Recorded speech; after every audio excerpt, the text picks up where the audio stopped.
Hi, I'm Nafisa Nazir. And I'm Leah Horick. And we are Sustainability Ambassadors at Southwestern University.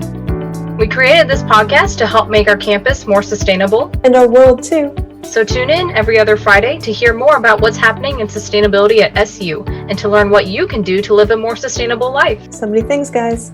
Thanks for listening. And stay sustainable. Good morning, Southwestern, and thank you for joining us today.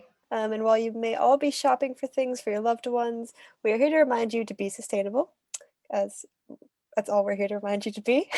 Yeah, and we've got the inside scoop. We've done some research, and we have the inside scoop on cut flowers and Valentine's Day gifts and cards and how unsustainable all of it is. Yeah, pretty much. There's not much good news today. Yeah. So we talk about flowers. Yes, let's dive right in. All right, rip off the Band-Aid. So, as you can all probably guess, I'm not here to tell you that the flowers are like the best alternative to the more material goods. So according to the Asia and Pacific Policy Forum, now this data is from 2016, so take it with a grain of salt, though it's probably either stayed the same or gotten worse since this article was written. But in 2016, the global horticulture industry, which is the cut flower industry, was worth about $33 billion, which is pretty impressive. That's a pretty big industry. But with that size comes with a pretty significant environmental footprint. So the flower production is actually focused in just a few countries. So the Netherlands and the US and Japan account for nearly half of the world's flower trade. And most of that comes from the Netherlands, actually, which is kind of weird, seeing that like they're really cold for most of the year, and you wouldn't think that flowers would grow really well there, but we'll get into that. But outside of those countries, much of the world's flowers come from Africa and South America, with Colombia, Kenya, Ecuador, and Ethiopia among some of the largest producers.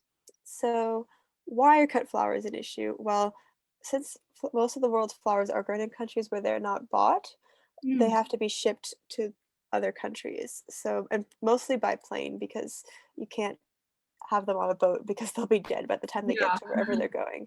And so flying has a significant carbon footprint just because it takes a lot of fuel to move a big piece of metal through the air.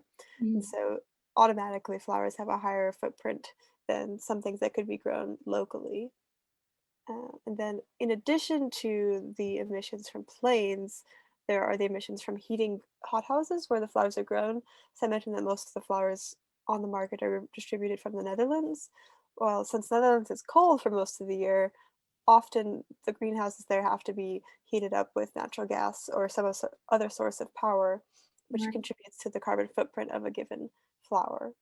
Though it's not completely consistent, because if you have flowers grown in warmer climes like in South Africa and Southern Africa, not the country South Africa, and South America, they don't really need to heat their greenhouses because their climates are already warmer. So flowers from those places have a lower impact on that front. But outside of the greenhouse gas use or emissions, chemical pollution is a pretty big issue with cut flowers, especially in developing countries.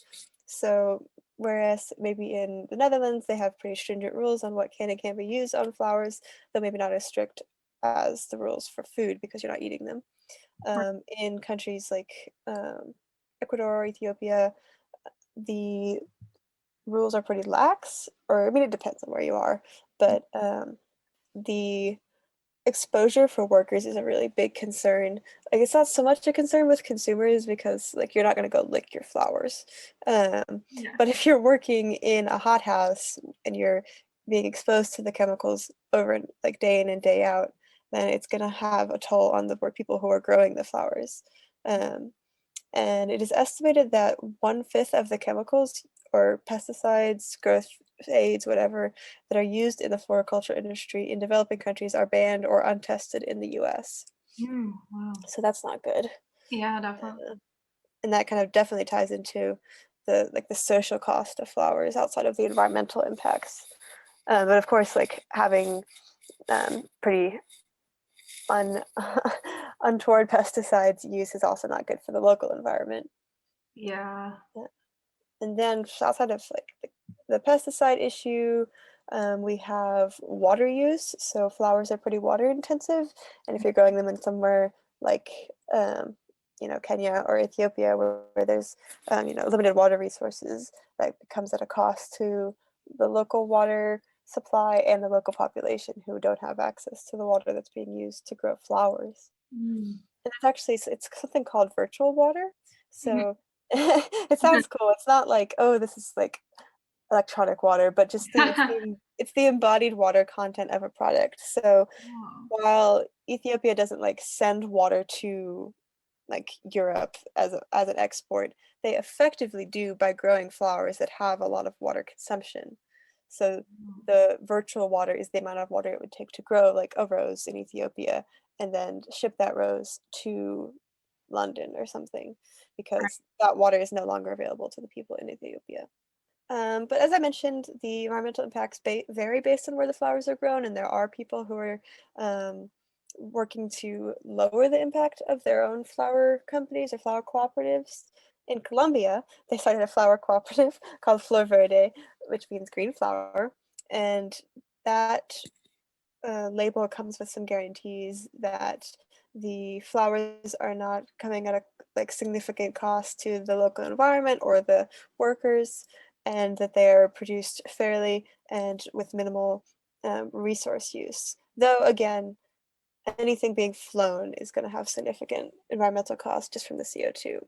So I guess the takeaway from that would be to, if you're going to buy flowers, try to buy them from a certified fair trade organic cooperative, even if it's coming from another country, because you are also supporting the people who grow them in those countries. So like the flowers have a significant impact, but also they're also a big industry in the places where they're grown. So it's hard to discount that fact that people's livelihoods rely on these flowers. But also, the best option would be to buy locally grown flowers because they don't have to be shipped as far. And it's just cool to have flowers that are from your area. Yeah. So that's a whole bunch about flowers. Uh, I Yeah. hope I haven't just destroyed them because flowers are amazing. It's the Yeah, cut for flowers, not sure. the cut flowers are the ones that are kind of sketchy. But yeah, so moving on, Nafisa, would you like to tell us about the other consumerist aspects of Valentine's Day? Oh, yes, definitely. All right. So, one interesting fact that I found out is that all the activities that people do on Valentine's Day, like exchanging heart-shaped boxes, greeting cards, roses, consuming sparkling wine and chocolate, all of those activities combined, if you had to combine everything that everybody did on Valentine's Day, it Hmm. it generates more carbon emissions than driving around the world 3,993 times. Wow, Yeah, that is a lot of that emissions. is a lot. Yeah. And another thing about Valentine's Day, probably, is if you're proposing or something, diamonds. Definitely Mm, not socially sustainable. In mhm, countries like Zimbabwe, researchers have found that diamond mining affects local women in mining communities by causing displacement and relocation to facilitate the mining industry, and violence against women has escalated because of the displacement of local communities. And diamonds from some regions in Africa are often sold to finance weapons used in brutal civil wars that terrorize many communities. mm, And yeah, I think like I was reading this article, and the obsession with diamonds, that kind of just like came because of a specific marketing campaign back in the 1950s. And it was like, yeah. you the only way to express love is by buying a lot of things and by buying the best diamonds that you can Mhm, possibly find. And yeah. I mean, I know that that definitely contributed like positive benefits economically, but socially and sustainably, it definitely caused a lot of issues. Yeah. I know that diamonds are actually not as rare as they're made out to be. I Mm, know that that marketing campaign was like, "Oh, the diamonds are like the rarest thing," but yeah, like they're really not. It's just because they restrict the market to only let out a few at a time. yeah. And there actually has like been some legislation to make sure that the U.S. does not like source diamonds from these kinds of sources that perpetuate this violence. But some companies kind of like ignore that in some ways. So Yeah. yeah. So if you Yeah. can get sustainably sourced diamonds, that's definitely a plus.